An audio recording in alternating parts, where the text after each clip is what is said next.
আপনি কি কখনো এমন কোনো জায়গায় গেছেন যেখানে ঢুকলেই বুকটা হঠাৎ ভারী হয়ে আসে? আজ আমি আপনাদের বলবো এমন এক বাড়ির গল্প যেখানে রাত ৩টের পর কোনো মানুষ থাকে না। রাত নামলেই গল্পগুলো জেগে ওঠে। ওয়েলকাম টু ভূত X24। এই ঘটনাটা ঘটেছিল আমার এক বন্ধুর সাথে।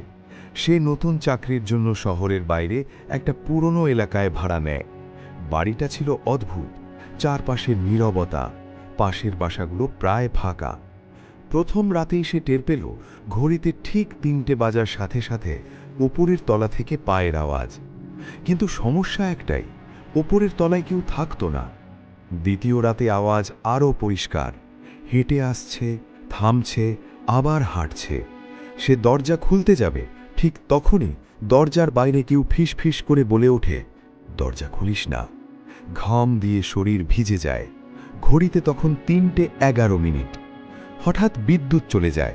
অন্ধকারে শুধু শোনা যায় নিঃশ্বাসের শব্দ। কিন্তু ঘরে সে একা ছিল।